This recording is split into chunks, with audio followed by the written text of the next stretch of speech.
Good evening. Nice Guy Eddie here, talking weapons again. This week I want to talk about this. This is a Kukri. It is a knife that is traditional in India.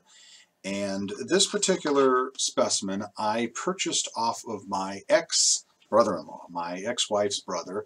We were over at her mother's house. We were cleaning out the basement. I can't remember if we were moving him back in or moving him out or moving her to her mother's house. We were moving somebody. It was 25 years ago. I can't remember what we were, at least that. Talking early to mid-90s. And I saw this just sitting like on a workbench somewhere, and I thought, this is really cool. I really like this. And I offered him, and it wasn't, I mean, it was a bit uncouth of me, but I find if you're not forward and you don't sometimes, if you're not willing to maybe break a few boundaries, you're never going to get anything you want. So it wasn't hanging in his room in a place of prominence like my stuff back here, for example. If somebody were to come in and offer me money for my collection, I think I'd kind of laugh at them. But I offered him an oddly specific amount. I want to say I offered him $35, and I don't know where I came up with that, other than to say, maybe that was my idea of negotiating. I'm like, I'd happily pay 50 for this. I'll offer 35, And I think I ended up buying it from him for like 20, and he said he only paid like 10 or 15. He said I could have it for free. I said no, I would feel bad. I was being forward, so yeah, I'm at least going to give you 20 bucks. And I think I did. I think that's what we settled on. And it's always weird to negotiate somebody up, but I would feel bad just taking something. So I was happy to pay it. And yes, and it's been in my collection ever since. It normally hangs. Whoops! I always do that. It normally hangs back here. Oops! So here, it hangs here. I'm never gonna get used to that. Anyway, a couple of points about the Kukri. You probably noticed right off the bat, it's a very unique shape.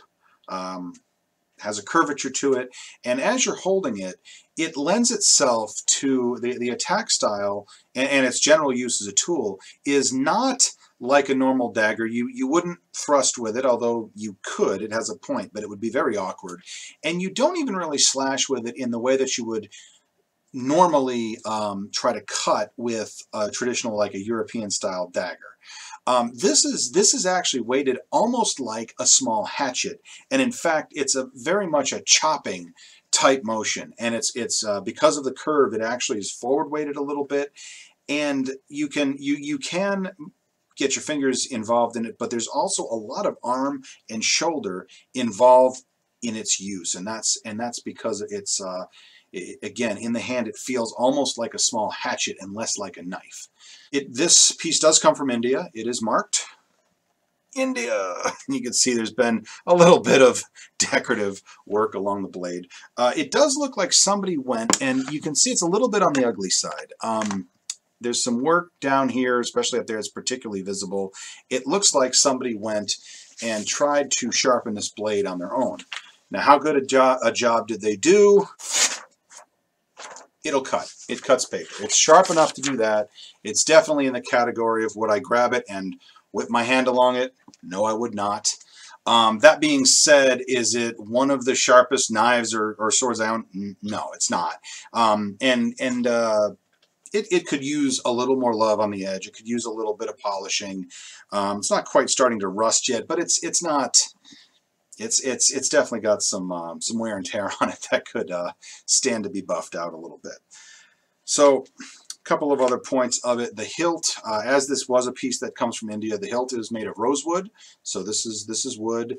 Some of these will have mother of pearl inlay as well. I don't know for a fact that this was mother of pearl as opposed to just, well, God knows what, just sort of inset in the wood. The sheath, or this is hard enough that I think, even though it's leather, I would call it a scabbard. It's very hard. I don't know if this is cow leather. Specifically, the cow is a sacred animal in India, so I would be a little bit surprised if they were making knife holders out of its hide. So it could be goat or something else. I do know, however, that it's leather. I don't think I could get it quite fine enough to show you, but there's actually tiny hairs on it still. So it definitely is leather of some kind. It is not synthetic or anything like that. Like I say, there are tiny hairs on it. The only other thing that it is full tang. I've mentioned this before, so this is one I want to show you. So this blade comes in, narrows down, it goes through the hilt, and it is peened in on the end. That dark spot there is where the blade comes through the pommel and then gets beaten down. You can kind of see the pommel. It's not, what is it? I don't know. It doesn't look like anything because it's a bit beaten down, as I said.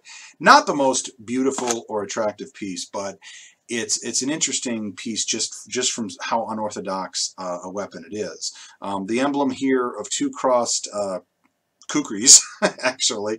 It's, again, a fairly traditional emblem that they put on these. I think at one point in history it signified that you were in a certain military order or something like that. Nowadays they kind of just put them on everything. The only other thing, and this is a pretty common feature of the Kukris, is they come with these two little tools in the back. You can see that would be between the hilt and my belt loop, if I was using the sheath. And these two tools here, very small tools.